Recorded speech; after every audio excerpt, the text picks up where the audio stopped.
एक मित्र ने प्रश्न पूछा है। कहते हैं कि मेरी जिज्ञासा है कि अज्ञानता और अविद्या क्या है? क्या ये संस्कार के कारण ही आती है? बुद्ध और सभी महापुरुषों ने अविद्या को दुख का मूल कहा।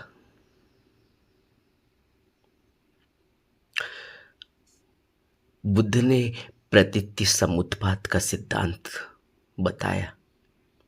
इसको पटिच्च समुत्पाद भी कहते हैं। Dependent origination, dependent arising, interdependent को अराइजिंग। किसी भी नाम से, किसी भी तरीके से हम इसको समझें, लेकिन बुद्ध इस प्रतीत्य समुत्पाद के सिद्धांत में हमें बताते हैं कि 12 कड़ियां होती हैं जो एक दूसरे से जुड़ी हुई होती हैं, और यह 12 कड़ियों से यह सिलसिला चलता है। इस भवबंधन में जन्म और मृत्यु तक का, और फिर पुनर्जन्म तक का, इन 12 कड़ियों से गुजरता है।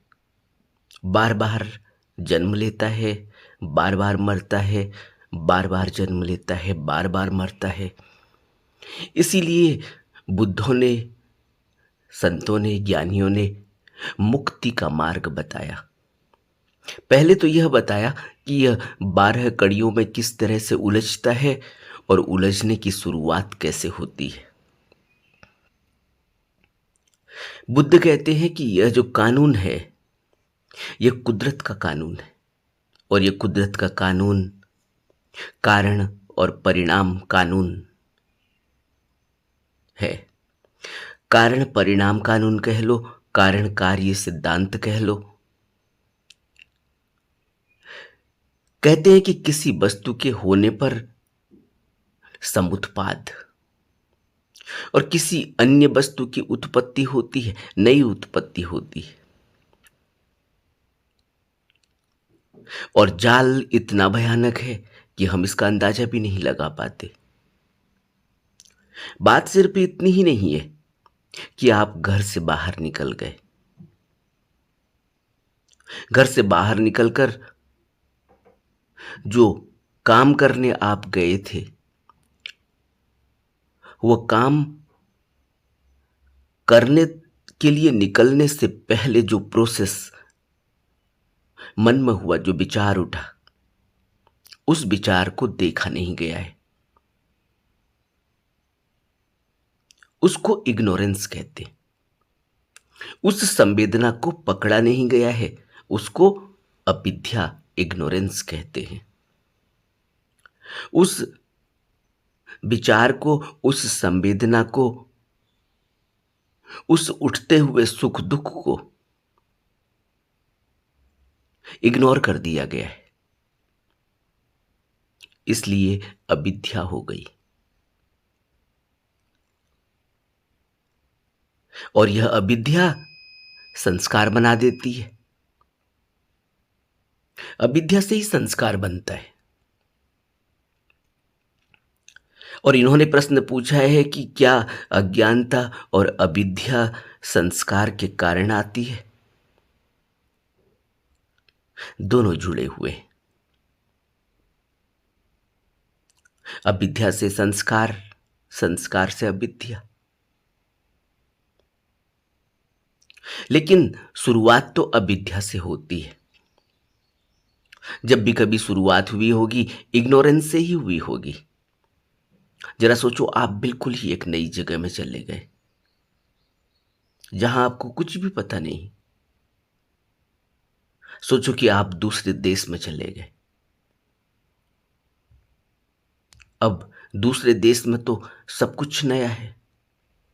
आप किसी को जानते नहीं, वस्तुएं नई दिखाई दे रही हैं, व्यक्ति नए दिखाई दे रहे हैं। वहां एक संवेदना उठेगी, वहां आंखों से कुछ दिखाई देगा, संवेदना उठेगी। दुख सुख का अनुभव होगा। बाहर वर्षा हो रही है, धूप खिली है, संवेदना उठेगी। हवा चल रही है तेज, संवेदना उठेगी। हवा नहीं चल रही है तब भी संवेदना उठेगी। उन संवेदनाओं को अगर महसूस नहीं किया गया तो क्या होगा? इग्नोरेंस हो गई। उन संवेदनाओं को उठते हुए, व्यय होते हुए नहीं देखा गया तो क्या हुआ? इग्नोरेंस हो गई। और फिर परिणाम क्या होगा? उन संवेदनाओं के साथ हम बह जाते हैं। कोई वस्तु अच्छी लगी, किसी दूसरे देश में है, कोई वस्तु अच्छी लग गई, आंखों से स्पर्श हुआ, मस्तक पटल पर, आंतरिक मस्तक पटल में संवेदना उठी, संवेदनाओं को बल मिला, एक जुड़ाव हुआ। जुड़ाव के सहारे हम उसको पाने के लिए आगे बढ़ गए। हमें कुछ भी पता नहीं उसके परिणाम क्या होंगे, अच्छा होगा, बुरा होगा, क्योंकि संवेदना इतनी गहरी उठी है।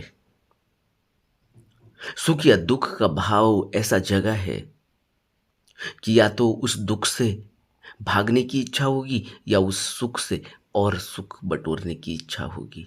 यही तो करते हैं हम। रेस्टोरेंट में जाते हैं, खाना आया, खाने की खुशबू से सुख की अनुभूति हुई और सुख की अनुभूति से भोजन कर लिया। लेकिन भोजन करते समय यह ध्यान ही नहीं दिया कि हम भोजन कर क्या रहे हैं। भोजन पुराना था, उसमें कुछ ज्यादा मात्रा में मिर्च डली थी, ज्यादा मात्रा में मसाले डले थे। घर पहुंचे, परिणाम आए। संवेदना तो महसूस हो गई थी कि खुशबू अच्छी आ रही है, लेकिन संवेदनाओं के उदय व्यय को हम नहीं देख पाए कि थोड़ी देर की संवेदना है, थोड़ी देर में फिर वो व्यय हो जाएगी। उस खुशबू के सहारे हम, जैसे ही वो खुशबू अंदर मस्तक पटल पर उसने स्पर्श किया, इच्छा हुई कि खाया जाए, खा लिया, घर पहुंचे और पेट में परेशानी शुरू हो गई। हम संवेदनाओं को महसूस नहीं कर पाए। संवेदना आते ही हम उनके साथ साथ चले गए। और बुद्ध हमसे क्या कहते? तुम संवेदनाओं के उदय व्यय को देखो तो सही। उनकी हकीकत कुछ भी नहीं है। वो उदय हुई, वो फिर व्यय हो जाएगी तुरंत ही, फिर नई संवेदना उठेगी। यही तो होता है। रेस्टोरेंट में तुम भोजन कर रहे हो, संवेदना उठी थी कि कोई खुशबू आ रही है, उस खुशबू के सहारे तुम आगे बढ़े, तुमने वो भोजन कर लिया। फिर तुमने सामने दूसरे की टेबल में देखा कि कोई व्यक्ति कोई शेक पी रहा है, तुम्हारी भी इच्छा हुई कि कोई आइसक्रीम खा ली जाए, अच्छी दिखाई दे रही है, और तुमने फिर खोजबीन करी, अंदर स्पर्श हुआ है, संवेदना उठी है कि आइसक्रीम, आइसक्रीम खा ली। और फिर परिणाम आए घर जाने तक, अगले दिन। तुम उस आइसक्रीम को नहीं भी खा सकते थे, तुमने देखा दूसरे के टेबल में कोई आइसक्रीम खा रहा है, कोई शेक पी रहा है। उससे पहले तुम्हारी कोई इच्छा या अनुभूति नहीं रही होगी। फिर तुम रास्ते पर चले, फिर तुमने कुछ देख लिया, फिर तुमने कुछ खा लिया। फिर रास्ते पर चले, फिर तुमने कुछ देखा, कुछ खरीद लिया। उनकी आवश्यकता है नहीं है, संवेदना उठी, इग्नोर हो कर दिया। उन संवेदनाओं को सही से देखा ही नहीं गया। इग्नोरेंस क्या होता है? इग्नोरेंस, हम कहते ना, इग्नोर करो इस आदमी को, यानी वो जो कुछ भी कह रहा है उस तरफ ध्यान नहीं देना है। ये इग्नोरेंस से हम अविद्या को समझ सकते हैं। अविद्या को समझने के लिए तो ये शब्द मुश्किल मालूम पड़ता है, लेकिन अगर इसको इंग्लिश के इग्नोरेंस को समझने की कोशिश करेंगे तो आसान हो जाता है, क्योंकि हम रोज इग्नोरेंस का इस्तेमाल करते हैं। इग्नोर करो। और क्या हम इग्नोर कर पाते? जब वासना उठती है, काम वासना, हम इग्नोर कर पाते?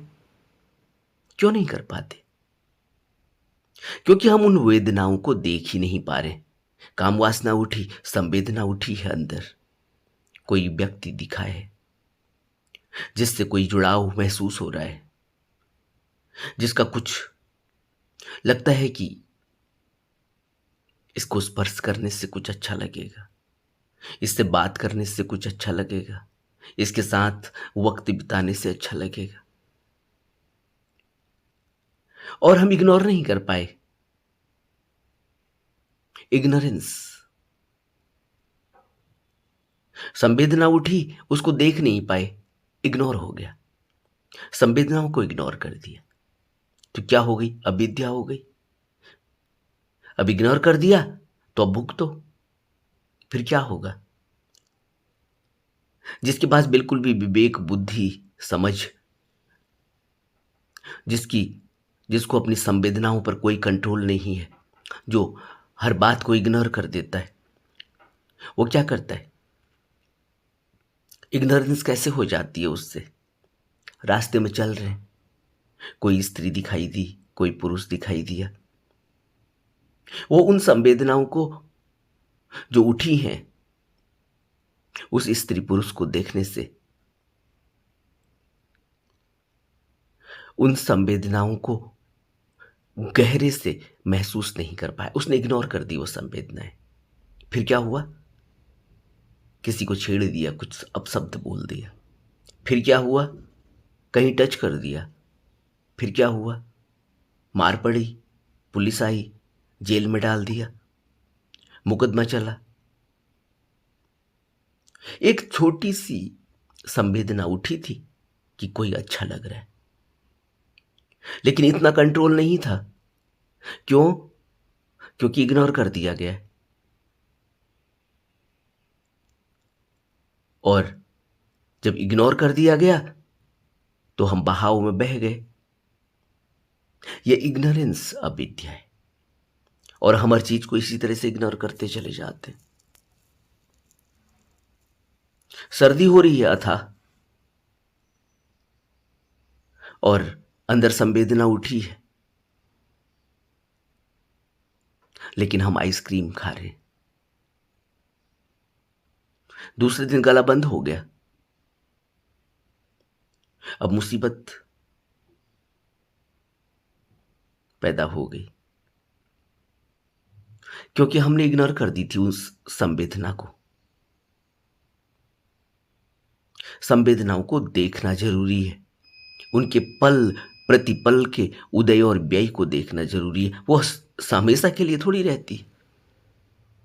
जैसे ही थोड़ा ठहरेंगे वहां, वह संवेदना गुजर जाएगी, लेकिन हम ठहर नहीं पाते, उसको इग्नोर कर देते, अविद्या हो जाती। इग्नोर किया और फिर बह गए, और उसके परिणाम भुगतने पड़े। और इग्नोर करने के बाद संस्कार पैदा होता है। संस्कार बनेगा ही अब, क्योंकि अब तो बह गए हैं, अब संस्कार बना। अगर अच्छा लगा तो और की डिमांड हुई, राग पैदा हो गया। अगर अच्छा नहीं लगा तो द्वेष पैदा हुआ, दुख पैदा हुआ, क्रोध आया। इस तरह से जीवन चलता है। और बुद्धों ने, संतों ने, सदगुरुओं ने, ज्ञानियों ने हमसे क्या कहा? कि तुम ठहर जाओ उसी उसी जगह पर। तुम्हारे ठहरते ही तुम उन संवेदनाओं को अच्छे से देख पाओगे, फिर इग्नोर नहीं कर पाओगे।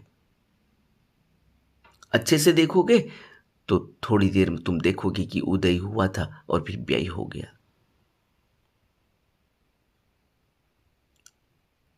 रुकने से ही उदय और व्यय हो जाता है, रुकने से ही संस्कार बनने से बच जाता है।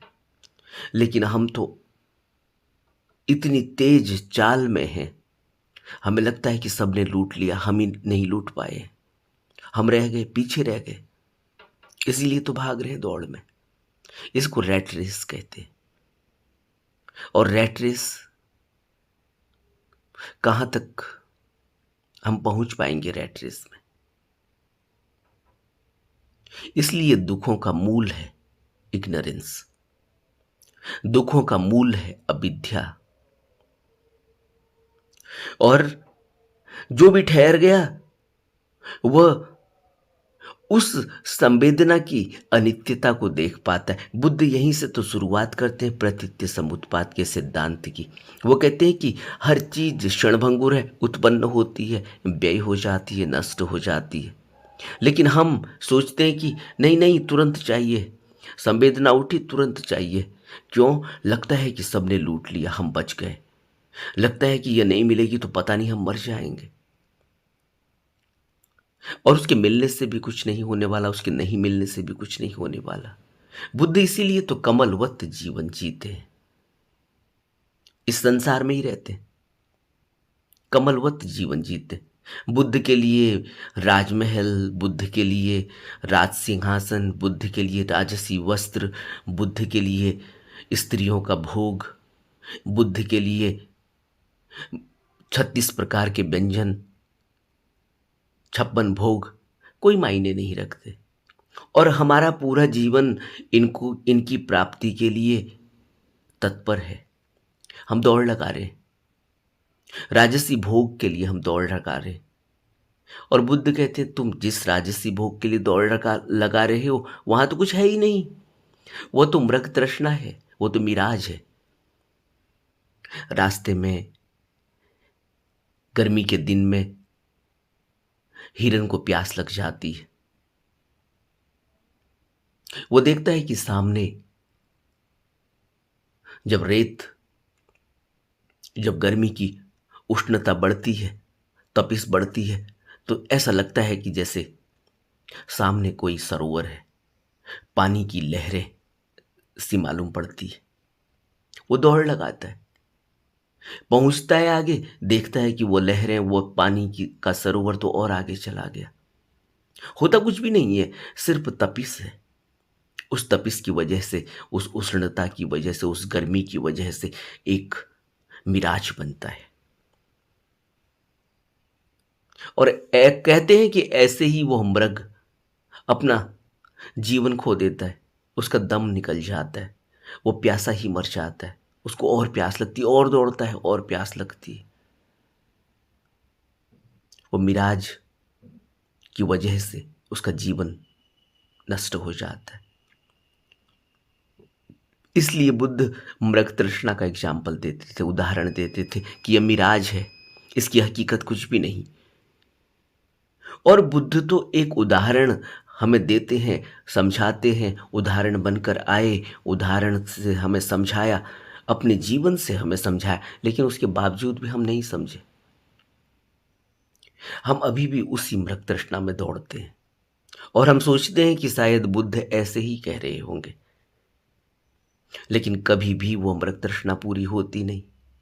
पहुंचते हैं वहां, देखते हैं कि अरे ये तो थोड़ा और आगे निकल गया। जाते हैं शोरूम में, देखते हैं, हाथ लगाकर देखेंगे उसको, अच्छे से पहन कर देखेंगे, चारों तरफ से घूमकर शीशे में देखेंगे, लेकिन लगेगा अरे नहीं, मजा नहीं आया। उस एक्टर ने पहना था वो ज्यादा अच्छा लग रहा था, लेकिन फिर भी कुछ पैसा खर्च करके आ जाएंगे, फिर वो घर में वो वस्त्र पड़ा रहेगा वैसे ही। फिर किसी एक दिन पहना, फिर लगेगा कि अब दूसरे दिन थोड़ी पहनेंगे, क्योंकि एक दिन पहनकर तो बहुत लोगों ने देख लिया है। फिर वो कहेंगे कि बार बार रिपीट कर रहे हो, फिर और चाहिए। यह है मृग तृष्णा। फिर नया चाहिए, तब तक और कुछ नया आ जाता है, जो वोग में है वो आ जाता है, नया प्रचलन है वो आ जाता है, कितना खरीदेंगे।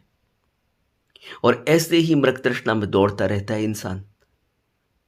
इंडिया में कुछ नहीं मिल रहा तो दुबई चले गए, दुबई में कुछ नहीं मिल रहा तो लॉस एंजलिस चले गए, लॉस एंजलिस में कुछ नहीं मिल रहा है तो टोक्यो चले गए। इसी तरह से दौड़ लगाते रहते हैं, क्योंकि वो राजसी जीवन जीना चाह रहा है। उसके पास पैसा है, वक्त है, वो कर सकता है। एक छोटा सा आदमी क्या करेगा जो सुबह जाता है अपना टिफिन लेकर, शाम को घर आ जाता है, कुछ कमा कर लाता है, बाल बच्चों पर खर्च कर देता है, खत्म हो जाता है, फिर अगले दिन कमाने के लिए निकलता है। उसकी तृष्णाएं वैसे ही रहती है। देखता तो वह भी है कि देखो अरे क्या मजा ले रहा है ये बिजनेसमैन, देखो आज लॉस एंजलिस में दिखाई दे रहा है, कल स्विट्जरलैंड में दिखाई दे रहा है, अगले दिन लंदन में दिखाई दे रहा है, कितना मजा ले रहा होगा। यह मृग तृष्णा अविद्या का परिणाम है, इग्नोरेंस, क्योंकि हम देख ही नहीं पा रहे हैं संवेदना को। इग्नोरेंस से संस्कार बन जाता है। अगर हम देख पाते अपनी वासना को उठते हुए तो संस्कार नहीं बन पाता, क्योंकि वो थोड़ी देर के लिए उदय हुई व्यय हो गई, वो अनित्य है, उसकी कोई हकीकत नहीं। इसलिए बुद्ध कहते हैं इम्परमानेंट है, सब अनित्य है, सब अनिच्च, सब अनत्ता, सब अनात्म है, कोई ईगो नहीं। और हम ईगो हमारी ऐसी है, हमें लगता है कि एक कपड़ा अगर दूसरे दिन पहन लिया तो लगता है कि कोई देखेगा तो पता नहीं कोई कमेंट ना कर दे। और भिक्षु 3 जोड़ी चीवर रखते, कभी कभी तो 2 ही जोड़ी होते होंगे, कभी कभी एक ही होता होगा।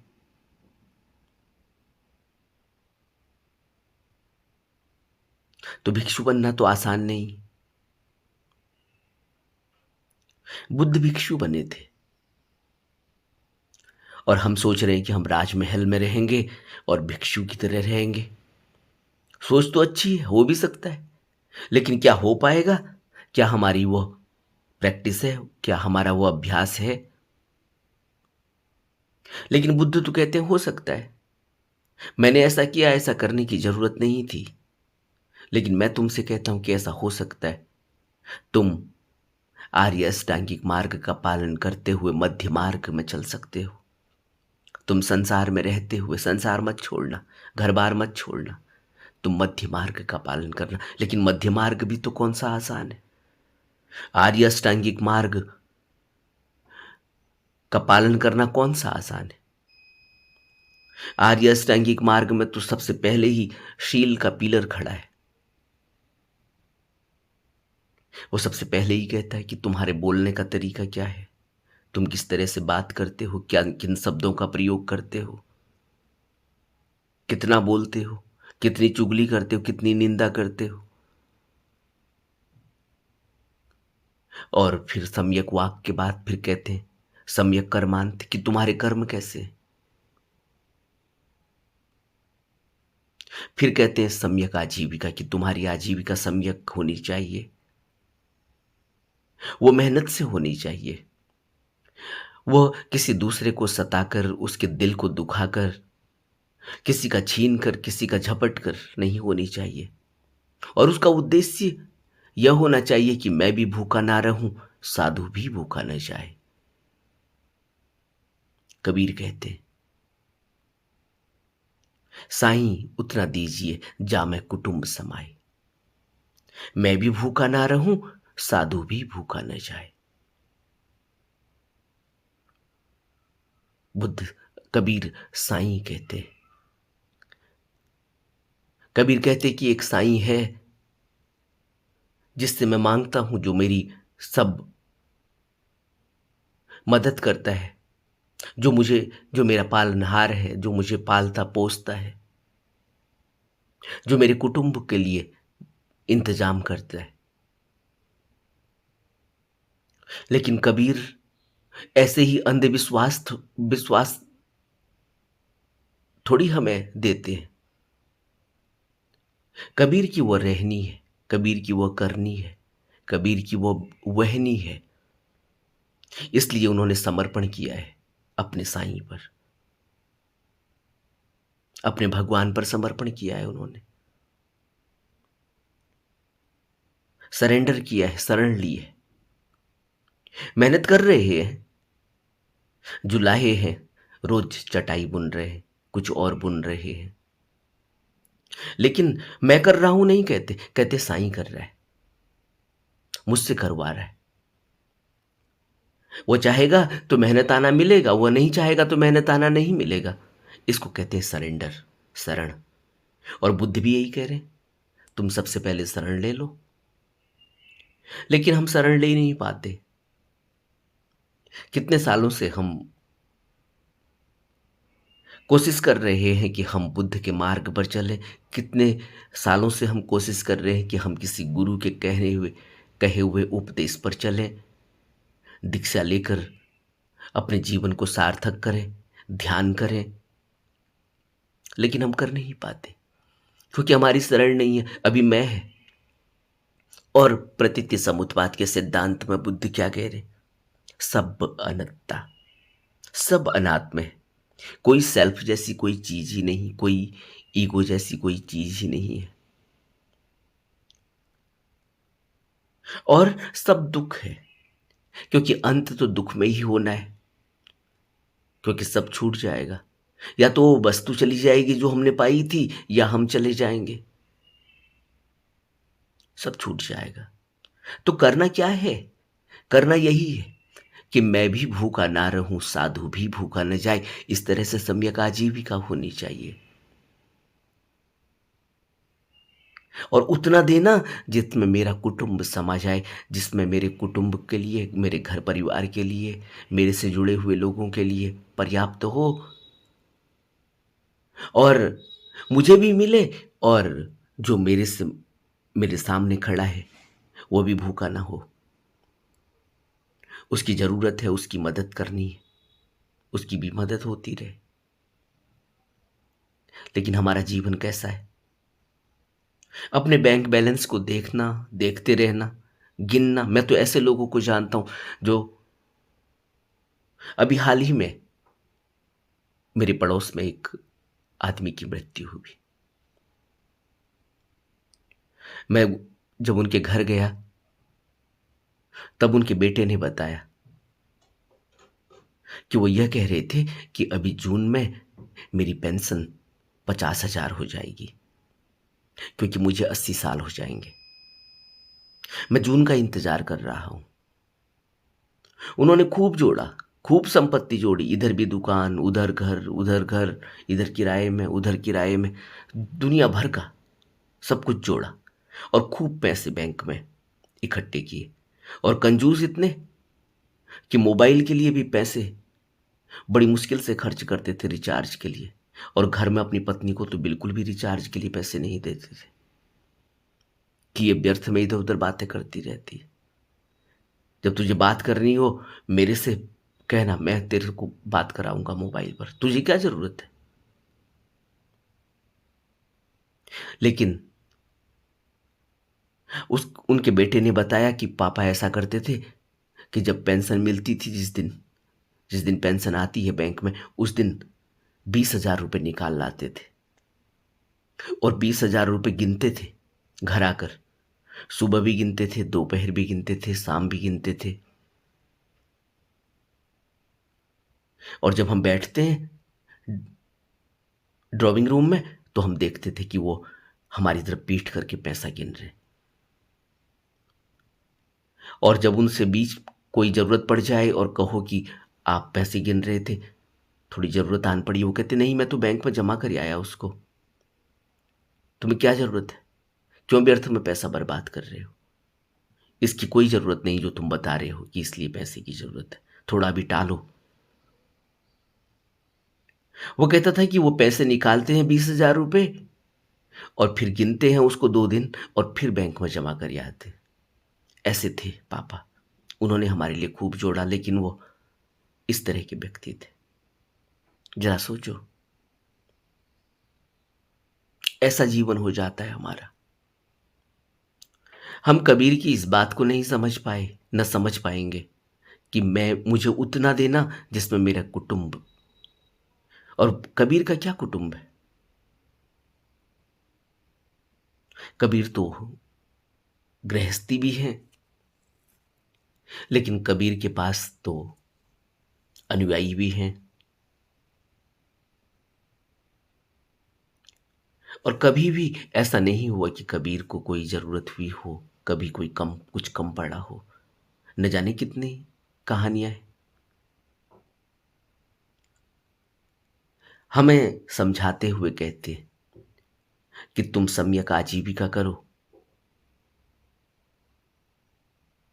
मेहनत से कमाओ, लेकिन कमाते समय ये ध्यान रखो कि इसमें कहीं भी सेल्फ ना आ जाए, कहीं ईगो ना आ जाए, क्योंकि तुमसे कुछ नहीं होगा। घर से बाहर कदम नहीं बढ़ सकता। एक नस हिल जाए शरीर की, कदम उठना मुश्किल हो जाता है। जहां खड़े हैं खड़े के खड़े रह जाएंगे, जहां बैठे हैं बैठे के बैठे रह जाएंगे। एक नस हिल जाए। जिन लोगों का यह अनुभव है वो जानते हैं, एक नस शरीर की हिल जाए तो क्या हो जाता है। और हम सोच रहे हैं कि हम दौड़ लगा रहे हैं, हम कमा कर ला रहे हैं। पति पत्नी से कहता है कि तुम व्यर्थ में यहां पैसे बर्बाद कर रही हो, तुम्हें पता नहीं पैसे कैसे कमाए जाते हैं, तुम्हें घर चलाना नहीं आता। पत्नी पति से कह रही है तुम कर क्या रहे हो पूरे दिन, पड़ोसी इतना पैसे कमा रहा है, तुम इतने ही कमा रहे हो। देना तो दूर रहा, दूसरे की मदद तो दूर रही, अपना ही पूरा नहीं हो रहा है। और अगर अच्छे से हिसाब लगाया जाए, अच्छे से पूरा विश्लेषण किया जाए, तो हम पाएंगे कि सब व्यर्थ के धंधों में बर्बाद हो रहा है। जहां जरूरत नहीं है वहां खर्च हो रहा है, दिखावे में खर्च हो रहा है। हम जीवन को समझ ही नहीं पाते। वैसे हम कहते हैं कि हम तो मध्य मार्ग में चल रहे हैं। वैसे हम कहते हैं कि सब होना चाहिए, सब होना चाहिए, लेकिन तुम अपनी सेल्फ तो हटा दो, अपनी ईगो तो हटा दो, होना तो चाहिए। तुम कुछ पहन कर जाते हो, किसी ने अगर तारीफ नहीं की तो तुम्हें लगता है कि तुम्हारा चेहरा उड़ा उड़ा सा होता है, उसमें लगता है कि पता नहीं क्या बात थी, किसी ने कुछ कहा ही नहीं, मैं तो बिल्कुल इतना महंगा पहन कर गया था। इस तरह से हमारा जीवन चल रहा है। इसी तरह से खाने में है, चार आदमी घर पर आ जाए, उनके लिए खाना बनाएंगे, फिर यह मन में चलता रहेगा कि पता नहीं अच्छा हुआ होगा बुरा हुआ होगा, कोई तारीफ मिली नहीं मिली।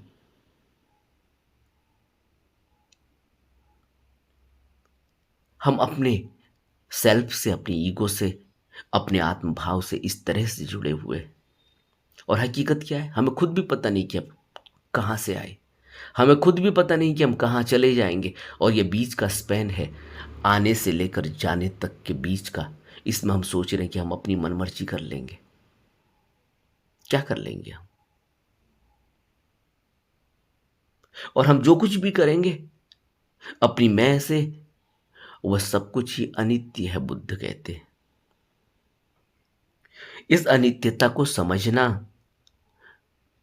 करते रहना ठीक है, जो कुछ भी करना है, लेकिन अनित्यता को समझते रहना और अपने आत्मभाव को समझते रहना, तब जीवन में क्रांति हो जाती है। लेकिन हम न तो अनित्यता को समझ पाते, न अनात्म को समझ पाते, और हमारा जीवन जो दुख है ही, उसमें हम सुख खोज रहे हैं। बुद्ध कहते हैं सब दुख, सब सफरिंग है। और पता कहां से चलता है? जब ज्ञान होता है, जब विवेक होता है, जब प्रज्ञा खुलती है। और कैसे ज्ञान होता है, कैसे विवेक होता है, कैसे प्रज्ञा खिलती है? बुद्ध धम्मचक्र प्रवर्तन के पहले उपदेश में ही कहते हैं, सत्पुरुष की संगत, बुद्धों का धम्म श्रवण। यह हमारे पास है ही नहीं। हम कहते हैं सत्पुरुष, कहाँ अब सत्पुरुष? सब झूठ है, सब धोखा है, सब पैसा कमा रहे हैं। और एक और लाइन जोड़ देते हैं, बुद्ध ने कहा अत्तो दीपो भव, अपने दीपक स्वयं बनो।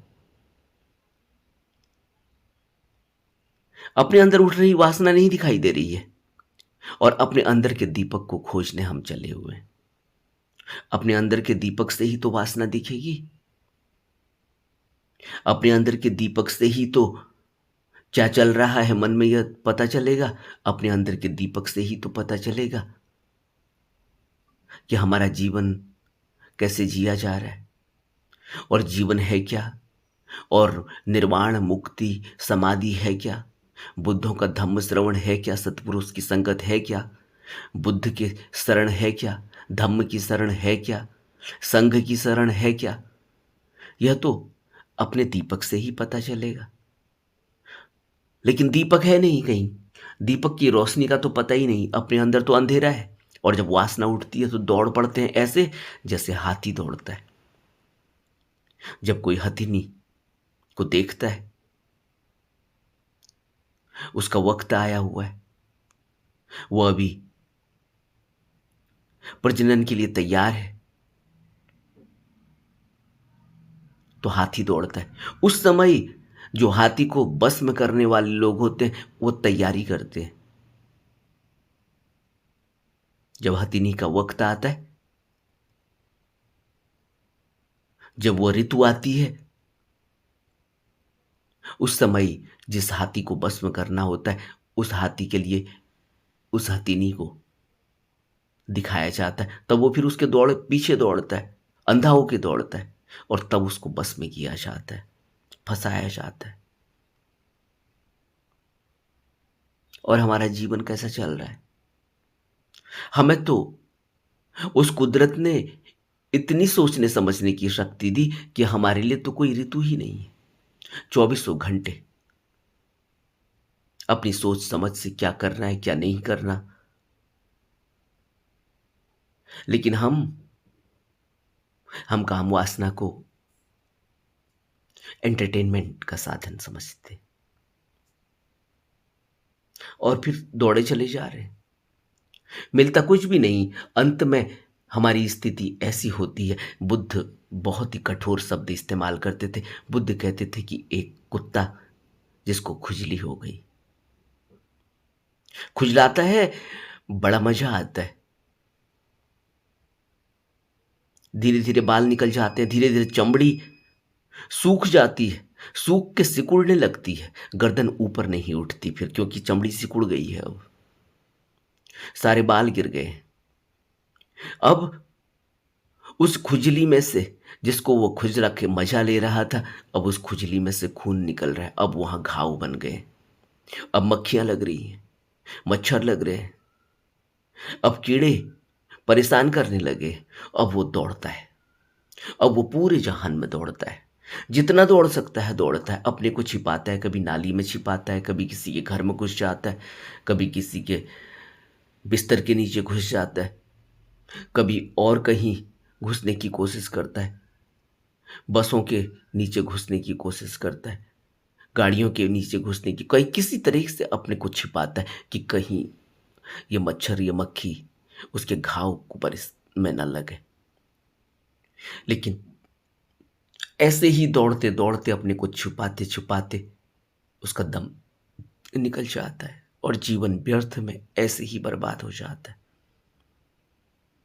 मनुष्य की यही कहानी है। कोई बिरला ऐसा होता है जो बुद्ध की संगत, बुद्ध की शरण ले लेता है। कोई बिरला ऐसा होता है जो किसी संत की शरण चला जाता है। कोई बिरला ऐसा होता है जिसके अंदर यह इग्नोरेंस दिखाई दी है, इस अविद्या को जिसका आभास हो गया, इस अविद्या को जिसने जान लिया, वो किसी संस्कार में नहीं उलझता फंसता। और जिसने अविद्या को समझा, अविद्या को भरी आंख देखा, जिसने ध्यान के जरिए, अभ्यास के जरिए अपने अंदर से उस अविद्या को विद्या में बदल दिया, अविद्या को अज्ञान को ज्ञान में बदल दिया, उसकी यह 12 कड़ियां समाप्त हो जाती है। फिर वो जन्म मरण में नहीं फंसता, फिर वो आगे बढ़ता जाता है, वो निर्वाण मुक्ति और समाधि को पा लेता है। फिर उसकी मृत्यु नहीं होती। इसको बुद्ध कहते थे अमृतस्य पुत्र, कि तुम अमृत पुत्र हो, तुम्हारे अंदर सब कुछ है, अमृत रखा हुआ है। लेकिन हम मंदिरों में खोजते हैं, वहां नाक रगड़ते हैं, अपनी डिमांड पूरी हो जाए, गुरुओं के पास, साधुओं के पास, चमत्कारियों के पास, ओझाओं के पास, जिसने जहां बताया वहां जाते हैं, पंडितों के पास, पादरियों के पास, वहां जाकर उनसे चमत्कार चाहते हैं। कौन चमत्कार कर देगा जब सब कुछ ही बुद्ध कह रहे हैं कि अमृतस्य पुत्र, तुम अमृत पुत्र हो। जब हमारे अंदर ही वो सब कुछ रखा हुआ है, वो बुद्ध बीज, वो बोधि बीज हमारे अंदर ही है, और हम पूरी दुनिया में खोजते हैं, और हम यह सोच रहे हैं कि उस कुदरत के खिले हुए फूलों को तोड़कर अपने मन से, अपने बनाए हुए मंदिर में, अपने बनाए हुए देवता में जाकर चढ़ा देते हैं, और फिर सोचते हैं कि अब वो खुश हो जाएगा। पूरा संसार इसी तरह से भ्रमित है, हम भी उस भ्रम में फंस जाते हैं। हमें लगता है कि जो चढ़ा रहे हैं उनको मिल ही गया होगा, बड़े बड़े सोने के छत्र, चांदी के छत्र चढ़ाते, और हमें लगता है कि उसने चढ़ाया, उसको मिल गया, शायद हमारे पास इतनी संपत्ति नहीं है, हमारे पास भी हो जाएगी, हम भी चढ़ाएंगे, हमें और मिल जाएगा। इसलिए बुद्ध कहते थे कि अगर लोहे की बेड़ियां उतर भी गई, अगर रस्सियां उतर भी गई, तो फिर रेशम की बेड़ियां भी होती हैं, रेशम के तागे की तरह भी उलझ जाना होता है, फिर भी नहीं निकल पाएंगे, फिर रेशम में उलझ जाएंगे। यहां से निकलना हो ही नहीं सकता जब तक किसी सत्पुरुष की संगति न मिले, जब तक वह स्वयं जो मुक्त हो गया है वह हमें मुक्ति का संदेश न दे, वह हमें मुक्ति का तरीका न बताए, जब तक वह हमारी सहायता न करे, जब तक हम उसकी शरण न लें, तब तक हम मुक्त नहीं हो पाएंगे। मुक्ता सेवे मुक्ता होवे, मुक्त जो है उस मुक्त की शरण लेकर ही हम मुक्त हो सकते हैं। इसलिए गुरु की अनिवार्यता है। अपने मन से करेंगे तो अंधा कहां तक जाएगा। अंधे को रास्ते में चलते हुए तो हम सब ने देखा है, अंधा कहां तक जाएगा, कितना चल पाएगा। उसको सहारा चाहिए, वो बिना सहारे के नहीं चल सकता, एक कदम नहीं चल सकता। उसकी लाठी उसका सहारा है, उसका अंतर्ज्ञान उसका सहारा है, लेकिन लाठी अंतर्ज्ञान कहां से मिलेगा। नमो बुद्धाय।